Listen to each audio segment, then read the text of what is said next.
Evan Gershkovich and my time in a Moscow prison. Like him, I was a reporter in 1986 when the KGB arrested me and accused me of spying. I was Moscow bureau chief for U.S. News v. World Report, on August 30, 1986, when the KGB arrested me and falsely accused me of being a spy. I know what Wall Street Journal reporter Evan Gershkovich and his family are going through. I had only days left on my 5-year tour. I met a friend, or so I thought, to say farewell in a park near my apartment. We exchanged parting gifts. A white van I had noticed earlier pulled up beside me. The door slid open abruptly and half a dozen men emerged. A heavy-set man threw me forward, pulled my hands behind my back and snapped handcuffs on my wrists. Evan Gershkovich was arrested in Ekaterinburg, Siberia, where he had been reporting. He was accused of espionage and remanded to Lefortovo prison in Moscow.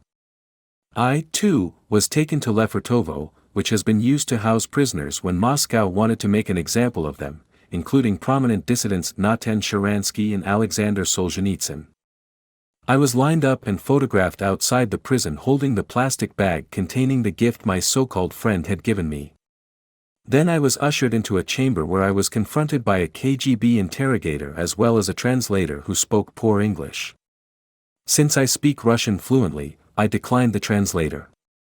The temptation is to communicate truthfully, quickly, and in a way that explains your actions.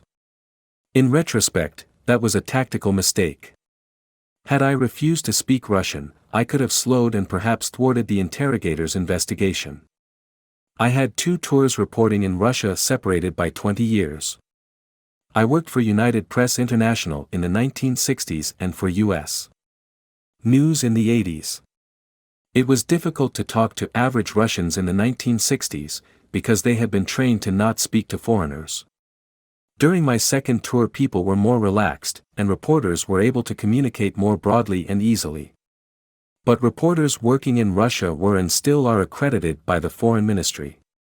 You were given a press card covered in blue leather, which you had to show when asked.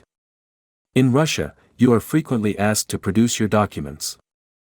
The moment a correspondent arrived in Russia, the KGB opened a file and would keep tabs on you at all times. That was true in the 60s and 20 years later, and I assume the practice continues today. They gather information about where you went, who you saw, if you were gay or any other detail that might be used against you if they needed it. We used to joke that in Russia, burping was enough to get you arrested. There were closed zones where you couldn't travel. Your apartment was bugged. We held sensitive conversations outside even when the temperature was below 0. As the American son of Soviet-born Jewish émigrés, Mr. Gershkovich has family links to Russia. I am the American grandson of a Russian general who fled after the Russian Revolution. A reporter who can speak Russian can investigate in ways that correspondents can't if they work through a translator, who typically reports back to the authorities. Arresting a journalist who speaks Russian and has family ties to the country is designed to send an intimidating signal to others. Stay away from Russia, my father warned me.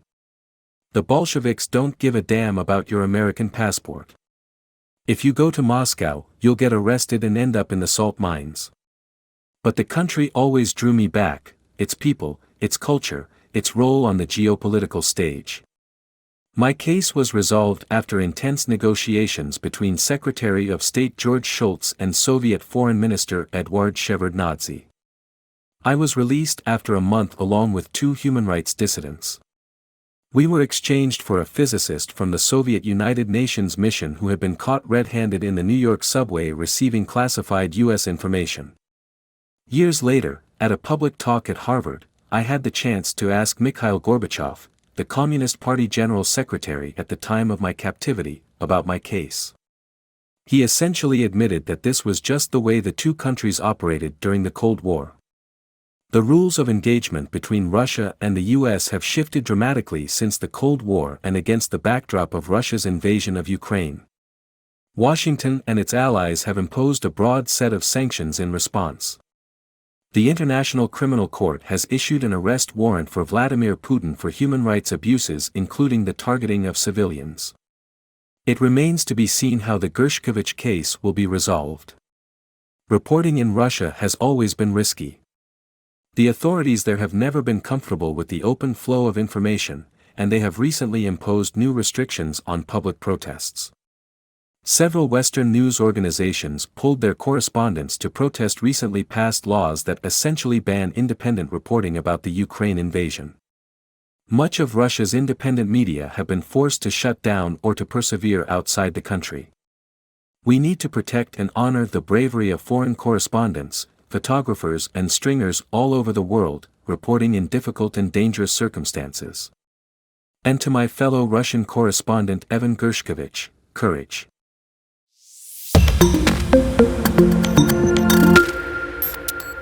Evan GERSHKOVICH and my time in a Moscow prison. Like him, I was a reporter in 1986 when the KGB arrested me and accused me of spying. I was Moscow bureau chief for U.S. News v. World Report, on August 30, 1986, when the KGB arrested me and falsely accused me of being a spy. I know what Wall Street Journal reporter Evan GERSHKOVICH and his family are going